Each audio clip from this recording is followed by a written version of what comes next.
میری عمر صرف 8 سال تھی۔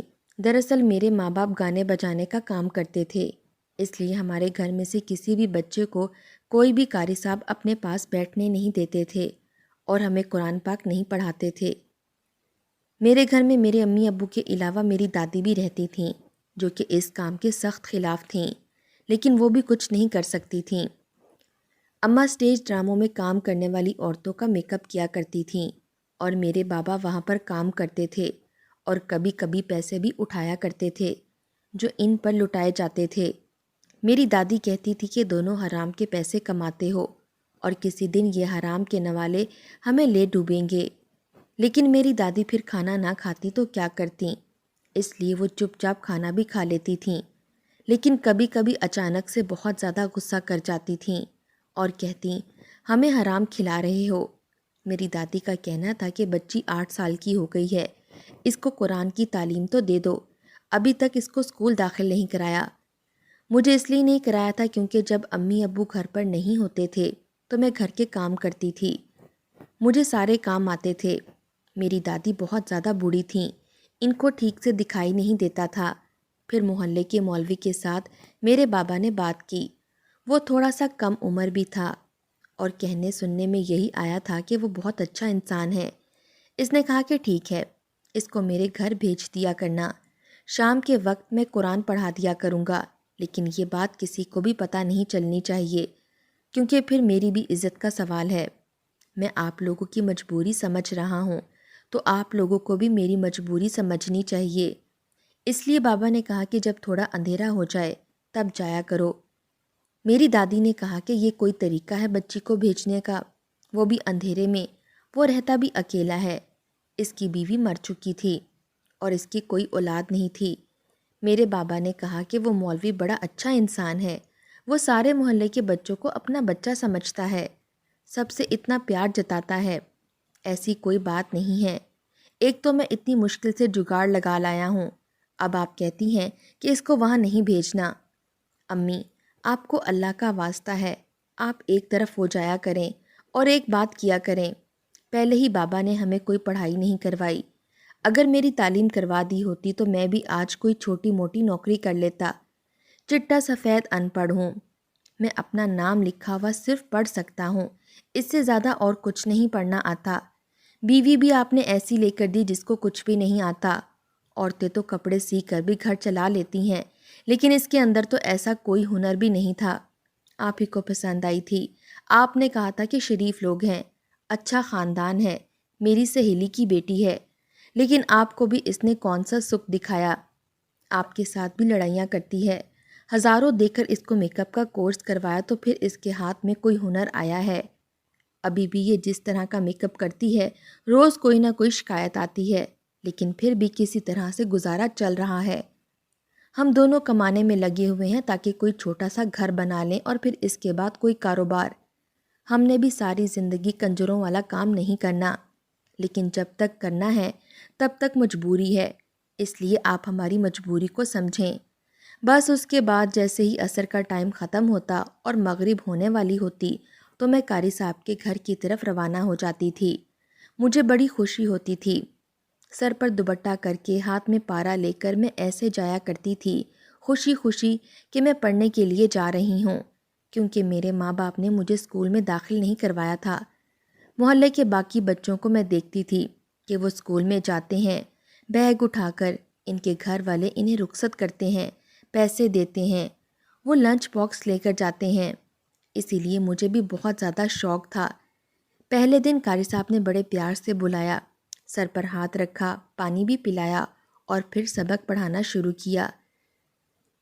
اسی طرح میں روز جانے لگی تو ایک دن قاری صاحب گھر پر نہیں تھے، میں اندر چلی گئی اور ان کا انتظار کرنے لگی کیونکہ انہوں نے کہا تھا کہ میں نے اذان دینے جانا ہے، اگر میں آ جاؤں تو پھر ان کا تھوڑا انتظار کر لوں۔ ایک دن میں ان کا انتظار کیے بغیر واپس چلی گئی تھی، پھر اس کے بعد انہوں نے مجھے یہ بات سمجھا دی تھی۔ میں نے آس پاس دیکھا تو گھر بہت ہی گندا تھا۔ بابا نے بتایا تھا کہ ان کی بیوی اس دنیا سے جا چکی ہے، اس لیے ان کے گھر کے کام کرنے والا بھی کوئی نہیں ہے۔ اب اگر کوئی مرد گھر میں اکیلا رہتا ہو تو اس کے گھر نوکرانی بھی نہیں آتی، شاید اپنے گھر کا کام خود ہی کرتے تھے۔ مجھے ان کا کام کر کے بہت خوشی ملتی تھی کیونکہ مجھے نئے نئے کام کرنے کو ملے تھے۔ امی مجھے کھانا بھی پکانے نہیں دیتی تھیں، نہیں تو پہلے تو ہم لوگ بازار کا کھانا کھا کر تھک گئے تھے۔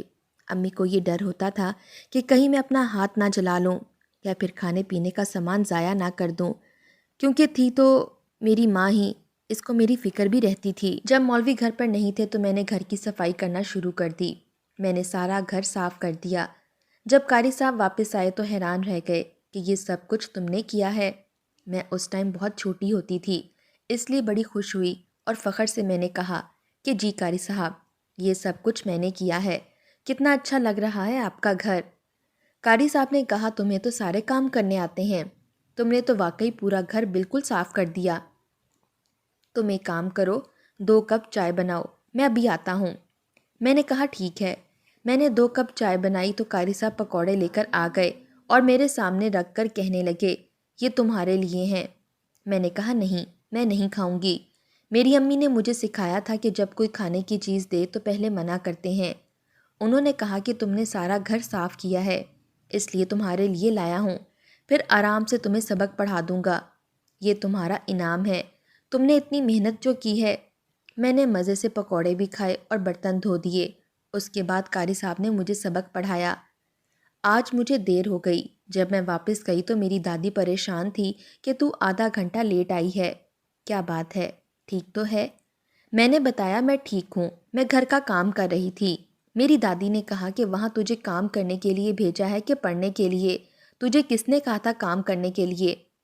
امی نے کہا اگر کر لیا کام تو کیا ہو گیا، اچھی بات ہے، استاد تو باپ کی جگہ ہوتا ہے، اگر ان کے گھر میں تھوڑا بہت کام کر لیا تو کیا ہو گیا، یہاں پر بھی تو کام کرتی ہے، تب آپ اس کو کچھ نہیں کہتی، جب خود کے گھر کے کام کر سکتی ہے تو کیا ہوا؟ آپ نے اس کو اپنے گھر کے کاموں میں لگایا ہوا ہے، خود اس سے کام کروائیں تو یہ بالکل ٹھیک ہے، اور اگر کسی اور کے گھر کا کام کر رہی ہے تو آپ اس کو ڈانٹ رہی ہیں۔ میری ماں نے تو اپنی ساس کے ساتھ ساس بہو والی لڑائی شروع کر دی تھی۔ وہ تو یہی کہتی تھی کہ میری ساس خود کام کیوں نہیں کرتی۔ دادی کی طبیعت خراب رہتی تھی، وہ چل پھر تو سکتی تھیں لیکن گھر کے کام نہیں کر سکتی تھیں۔ لیکن امی کو لگتا تھا کہ جان بوجھ کر گھر کے کام نہیں کرتی ہیں، جبکہ اچھی طرح کر سکتی ہیں۔ ہم میاں بیوی گھر سے کمانے جاتے ہیں تو یہ پیچھے کوئی کام بھی نہیں کر سکتی، اور میری چھوٹی سی بچی کو ذلیل کیا ہوا ہے۔ امی نے کہا کہ کسی پر ظلم کرتے رہو تو پتہ نہیں چلتا، جب وہی ظلم کوئی اور کرے تو پھر تکلیف ہو جاتی ہے۔ میری امی نے میری دادی کو جلانے کے لیے مجھے کہا کہ بیٹی تمہارے استاد ہیں، استاد باپ کی جگہ ہوتا ہے، تمہیں کہیں کہ میرے گھر کا کوئی کام کر دو تو کر دیا کرو، انکار نہیں کرنا، کام کر دینا، کیونکہ تم بہت اچھی ہو اور تم میری بیٹی ہو اور میں نے تمہاری تربیت کی ہے۔ میری ماں نے اپنی نفرت اور غصے میں آ کر مجھے ایک ایسی پٹی پڑھا دی جو شاید میرے کام نہیں آنے والی تھی، اور میں نے بھی خوشی خوشی کہا کہ ٹھیک ہے، اگر کسی کے گھر کا کام کرنا اچھی بات ہوتی ہے تو میں ضرور کروں گی۔ میری دادی اس بات پر بہت بھڑک گئیں اور انہوں نے میری امی کے ساتھ لڑائی شروع کر دی۔ شام تک گھر میدان جنگ بن چکا تھا۔ بابا نے آ کر صلح صفائی کروائی، لیکن میں نے دیکھا تھا کہ بابا اب امی کی بات مانتے تھے، دادی کی کوئی بات نہیں مانتے تھے۔ دادی کو کہتے تھے کہ سب کچھ ٹھیک ہے نا اور میں کر لوں گا۔ بابا ان کا احترام کرتے تھے اور کہتے تھے بس برداشت کر لو، اب کیا کر سکتے ہیں۔ اس کا مطلب کہ بابا کو بھی دادی سے کوئی محبت نہیں تھی۔ دادی کہتی تھیں کہ تمہارے ماں باپ اچھا کام نہیں کرتے، غلط کام کرتے ہیں۔ جب میں نے یہ بات اپنی امی ابو کو بتائی تو پھر سے گھر میں جھگڑا ہو گیا۔ ایسے میں گھر کا ماحول مجھے بالکل اچھا نہیں لگتا تھا، اور میں انتظار کرتی تھی کہ کب شام ہو اور کب میں قرآن پاک پڑھنے جاؤں اور قاری صاحب کے گھر میں چلی جاؤں۔ وہاں پر بہت خاموشی اور سکون ہوتا تھا۔ کبھی کبھی ان کے گھر کے کام بھی کر دیتی تھی اور وہ بدلے میں مجھے کھانے پینے کی چیزیں بھی کھلاتے تھے، میرے سر پر ہاتھ پھیرتے تھے، مجھے بہت پیار سے بلاتے تھے۔ ایک دفعہ مجھے علیشہ کہا تو میں نے کہا کہ میرا نام کنزہ ہے، تو انہوں نے کہا کہ نہیں، میں نے تمہارا نام علیشہ رکھا ہے، آج سے میں تمہیں پیار سے یہی کہا کروں گا۔ مجھے نام بہت پیارا لگا اور میں بہت خوش ہو گئی۔ ایک دن مجھے قاری صاحب نے کہا کہ آج تم بڑی اچھی لگ رہی ہو۔ میں نے کہا میں نے نئے کپڑے پہنے ہیں، جب پہلی تاریخ ہوتی ہے تو امی کپڑے لے کر آتی ہیں۔ قاری صاحب نے کہا کہ ادھر آؤ اور مجھے پیار سے اپنی گود میں بٹھایا، لیکن پھر مجھے جانے نہیں دے رہے تھے۔ میں نے کہا کہ قاری صاحب مجھے جانے دیں، پھر میری دادی ناراض ہوں گی۔ قاری صاحب مجھے چھوڑ ہی نہیں رہے تھے، لیکن پھر اچانک سے مجھے چھوڑ دیا اور کہا کہ چلی جاؤ، لیکن کل جلدی آ جانا۔ میں نے کہا جلدی نہیں آ سکتی، کیونکہ آنے سے پہلے دادی کو چائے بنا کر دینی ہوتی ہے۔ انہوں نے کہا کہ دادی کو کہنا ایک دن اپنے لیے چائے خود بنا لیں اور تم جلدی آ جانا، کیونکہ کل قرآن پاک کا پہلا سپارہ مکمل ہونے والا ہے، اس لیے میں نے تمہارے لیے ایک چھوٹا سا تحفہ لیا ہے، کیونکہ تم نے بہت جلدی پہلا سپارہ پڑھا ہے۔ وہ تحفہ میں تمہیں دکھانا چاہتا ہوں۔ میں بڑی خوش تھی۔ تحفے کے نام پر میرے دل میں لڈو پھوٹ رہے تھے کہ میرے لیے پتہ نہیں کون سا تحفہ لیا ہوگا، شاید میرے لیے کوئی گڑیا لی ہوگی۔ میں بہت خوشی خوشی اپنے گھر آ گئی۔ جب میری امی ابو نے مجھ سے پوچھا کہ قاری صاحب ٹھیک سے پڑھاتے ہیں، کوئی مسئلہ تو نہیں ہے، مارتے تو نہیں ہیں، تو میں نے قاری صاحب کی بہت تعریف کی۔ قاری صاحب بہت اچھے ہیں، بالکل بھی نہیں مارتے، بہت پیار سے پڑھاتے ہیں، غلطی ہو جاتی ہے تو کہتے ہیں کوئی بات نہیں، اس غلطی کو ٹھیک کریں گے، اور جب قرآن پاک کا پارہ مکمل ہو جاتا ہے مجھے چھوٹا سا تحفہ بھی دیتے ہیں تاکہ میں اور بھی اچھی طریقے سے دل لگا کر پڑھائی کروں۔ میرے ماں باپ بھی بڑے خوش ہوئے، اور میرے بابا نے ماما کو کہا کہ یہ بندہ بڑا اچھا ہے، اس کے بارے میں جانتا ہوں، تمہاری بہن بڑی والی جس کو طلاق ہوئی ہے، اس کی شادی کروا دیتے ہیں اس سے۔ مجھے تو یہ بہت اچھا لگتا ہے اس کے لیے۔ میری امی نے بھی کہا کہ ہاں یہ بات ٹھیک ہے۔ میں نے کہا کہ قاری صاحب میرے خالو بن جائیں گے، تو میری امی نے مسکرا کر کہا وہ تمہارے خالو بن جائیں گے، پھر تمہیں اور بھی زیادہ پیار کریں گے۔ بابا قاری صاحب کی شادی امی کی بڑی بہن یعنی میری خالہ سے کروانا چاہتے تھے۔ ان کی شادی 3 سال پہلے ہوئی تھی، لیکن ان کے شوہر نے ان کو طلاق دے دی تھی کیونکہ ان کا وزن بہت زیادہ تھا۔ اس بات پر انہوں نے کبھی بھی اعتراف نہیں کیا تھا۔ وہ کہتی تھی کہ میں تو بہت ہی زیادہ خوبصورت ہوں۔ میں تو اس بات پر بھی بہت خوش ہو گئی کہ اگر ان دونوں کی شادی ہو گئی تو پھر قاری صاحب ہمارے رشتہ دار بن جائیں گے اور پھر ان کا ہمارے گھر آنا جانا ہوگا۔ لیکن مجھے میرے بابا نے کہا کہ فی الحال یہ بات قاری صاحب کو نہیں بتانا، تمہارا قرآن مکمل ہو جائے پھر اس کے بعد ہم خود ہی ان سے بات کر لیں گے۔ ایک دن پھر سے میری دادی اور امی لڑائی کرنے لگے، بار بار کہہ رہی تھیں کہ تم لوگ غلط کام کر رہے ہو، تم گھر میں حرام کی کمائی لے کر آ رہے ہو۔ میری امی نے کہا کھا بھی لیتی ہیں پھر کہتی ہیں کہ حرام کی کمائی ہے، تو میری دادی نے کہا اور میں کیا کروں، کھانا تو مجبوری بن گئی ہے، لیکن تم لوگ یہ کام چھوڑ دو، اگر تم میں تھوڑی سی بھی غیرت ہے تو تم لوگوں کے گھروں میں کام کر لو، کم سے کم وہ پیسے تمہاری محنت کے ہوں گے۔ اور میرے بابا کو کہا کہ وہ مزدوری کر لیں، تو میری امی نے بابا کو کہا کہ دیکھ لو تمہاری ماں ہمیں فقیر بنانا چاہتی ہیں، اچھی بھلی عزت کی روٹی کما رہے ہیں، آرام سے جاتے ہیں، ایک دن کے 10,000 بھی کما لیتے ہیں، لیکن ان کو یہ بات راس نہیں آتی۔ میرے بابا نے بھی دادی کے ساتھ بدتمیزی کی اور کہا کہ اگر آپ نے ہمارے گھر میں نہیں رہنا اور آپ کو حرام نہیں کھانا تو آپ بڑے بھائی کے گھر چلی جائیں، وہاں کیوں نہیں جاتی؟ میری ماما نے بھی کہا کہ وہاں اس لیے نہیں جاتی کیونکہ اس کی بیوی ان کو اپنے گھر میں رکھتی نہیں ہے، آپ ہمیں دن رات باتیں سناتی ہیں، انہوں نے تو آپ کو گھر سے نکال دیا تھا، 3 مہینے بھی برداشت نہیں کیا تھا، اور یہاں آپ کو 8 سال ہو گئے ہیں، پھر بھی آپ کو سکون نہیں، عزت بھی ہم کریں، رہنے کے لیے جگہ بھی ہم دیں، خدمت بھی ہم کریں اور باتیں بھی ہم ہی سنیں، کس قسم کی عورت ہیں آپ؟ میری دادی نے آخر میں اتنا کہا کہ یہ جو تم لوگ حرام کما رہے ہو، ایک نہ ایک دن تم لوگوں کو اس کا بہت برا انجام دیکھنا ہوگا۔ اور میری ماں اس بات پر رونے لگیں کہ ہمیں بددعائیں دی جا رہی ہیں۔ میرے دل میں قاری صاحب کے لیے بہت زیادہ عزت پیدا ہو گئی تھی۔ امی نے بھی سمجھایا کہ استاد باپ کی جگہ ہوتا ہے، اور وہ میرے ساتھ بھی بہت اچھے تھے، آج تک مجھے تھپڑ تک نہیں مارا تھا، جبکہ قرآن پڑھاتے ہوئے تو لوگ آپ کو تھوڑا بہت مار ہی لیتے ہیں، لیکن کبھی مجھ پر ہاتھ نہیں اٹھایا تھا، اور میرے لیے تو تحفے بھی لایا کرتے تھے۔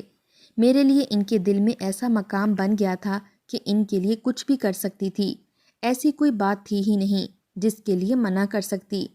اگر میرا پیر بھی ٹوٹا ہوتا اور وہ کہتے کہ مجھے چل کر دکھاؤ تو فوراً اٹھ کر چلنا شروع کر دیتی۔ میرے دل میں ان کے لیے اتنی عزت بن گئی تھی۔ ایک دن انہوں نے مجھے سبق پڑھا لیا اور اس کے بعد کہا کہ آج اپنے گھر نہیں جاؤ، تھوڑی دیر یہیں پر رک جاؤ، لیکن باہر کافی اندھیرا ہونا شروع ہو گیا تھا کیونکہ اب سردی آ گئی تھی اور سردیوں میں اندھیرا جلدی ہو جاتا تھا۔ میں نے کہا قاری صاحب مجھے گھر جانا ہے، میری امی نے گھر واپس نہیں آنا اور دادی اکیلی ہیں، وہ کہہ رہی تھی کہ بہت دیر ہو جائے گی تو صبح صبح ہی واپس آئیں گے۔ اور قاری صاحب نے مجھے باتوں میں لگا لیا اور مجھ سے پوچھنے لگے کہ تمہیں گھر میں کون اچھا لگتا ہے۔ میں نے کہا کہ مجھے امی اور ابو دونوں اچھے لگتے ہیں، مجھے دادی اچھی نہیں لگتی کیونکہ وہ میری امی ابو کے ساتھ جھگڑا کرتی رہتی ہیں۔ امی کو بھی دادی نہیں اچھی لگتی، امی کہتی ہیں کہ تمہاری دادی بالکل بھی اچھی نہیں ہے، جب میں چھوٹی تھی تو مجھے پیار بھی نہیں کرتی تھیں کیونکہ ان کو پوتی نہیں پوتا چاہیے تھا۔ قاری صاحب نے بات سے بات نکالنی شروع کر دی اور مجھے شربت کا گلاس بھی لا کر دیا۔ انہوں نے کہا کہ یہ شربت کا گلاس پی لو، تمہیں گرمی لگ رہی ہوگی، تم نے آج کام بھی تو کیا تھا۔ میں سارا شربت پی گئی، ان کو ساری باتیں سنا رہی تھی، لیکن تھوڑی دیر کے بعد نہ جانے کیوں مجھے نیند سی آنے لگی۔ مجھے قاری صاحب نظر تو آ رہے تھے لیکن مجھے ان کی آواز سنائی نہیں دے رہی تھی اور نہ ہی مجھے اپنی آواز سنائی دے رہی تھی۔ اس کے بعد مجھے نہیں پتا کہ میرے ساتھ کیا ہوا، مجھے کچھ بھی ٹھیک سے نظر نہیں آ رہا تھا اور سنائی بھی نہیں دے رہا تھا، لیکن میں قاری صاحب کے گھر میں ہی موجود تھی۔ مجھے کوئی شور سنائی دیا اور مجھے ایسا لگا جیسے میں سو گئی ہوں، اور آنکھ کھلی تو میری دادی بری طرح سے رو رہی تھیں اور اپنے آپ کو پیٹ بھی رہی تھیں۔ میری ماں بھی رو رہی تھی اور میرے بابا ایک طرف بیٹھے تھے۔ میری دادی نے کہا اور بھیجو اس آدمی کے گھر، وہ بہت بھروسے والا تھا، تمہارا رشتہ دار تو نہیں تھا۔ آج کل تو رشتہ داروں کے پاس بھی نہیں کوئی اپنی جوان بیٹیوں کو بھیجتا، اور تم دونوں نے اپنے اپنے کاموں میں لگ کر اس کو چھوڑ دیا کہ جہاں مرضی جائے، اس کے ساتھ جو مرضی کرے۔ اب تم لوگ خوش ہو، تم لوگوں کے ساتھ جو ہونا تھا، سکون آ گیا تم لوگوں کو۔ امی نے کہا یہ آپ کی بد دعاؤں کی وجہ سے ہوا ہے، آپ ہی بد دعائیں دیا کرتی تھیں کہ تم سب کے ساتھ کچھ برا ہوگا، اور آپ نے اس بچی کی زندگی برباد کروا دی، آپ کی بد دعاؤں نے اس کو ذلیل کروا دیا۔ میری عزت لوٹ لی گئی تھی، میری زندگی برباد ہو گئی تھی۔ اپنی دادی اور اپنی امی کو لڑتے ہوئے سن رہی تھی اور آسمان کی طرف دیکھ رہی تھی، کیونکہ اس وقت تو مجھے یہ بھی نہیں پتا تھا کہ آخر میرے ساتھ ہوا کیا ہے، میری ماں کیوں رو رہی ہے، میرے باپ کے چہرے پر ندامت کیوں ہے، اور میری دادی اس وقت اس طرح سے کیوں باتیں سنا رہی ہیں۔ لیکن وقت کے ساتھ پتہ چلا کہ میرے ساتھ کتنا برا ہوا۔ 8 سال کی عمر میں ہی میری عزت چلی گئی۔ آج میری عمر 18 سال ہو گئی ہے، میں کہیں آتی جاتی نہیں ہوں، اب میں وہ کنزا نہیں رہی۔ میں ایک ایسی لڑکی ہوں جس کو سب سے ڈر لگتا ہے، اور میں اپنے گھر سے ایک قدم باہر نہیں رکھ سکتی، مجھے باہر کی دنیا سے ڈر لگتا ہے، مجھے ڈر کی بیماری ہو گئی ہے۔ مولوی کو پکڑنے کی کوشش کی لیکن وہ بھاگ گیا، اور اس کے بعد دوبارہ اس محلے میں نہیں آیا۔ میری دادی اب اس دنیا میں نہیں ہے، جب میں 10 سال کی تھی تو وہ اس دنیا سے چلی گئی، پر وہ ہمیشہ یہی کہتی تھی کہ تیرے ساتھ جو کچھ بھی ہوا تیری ماں اور باپ کی وجہ سے ہوا ہے، کیونکہ یہ لوگ اس گھر میں حرام لاتے تھے اور حرام کھانے والے کی دعا قبول نہیں ہوتی۔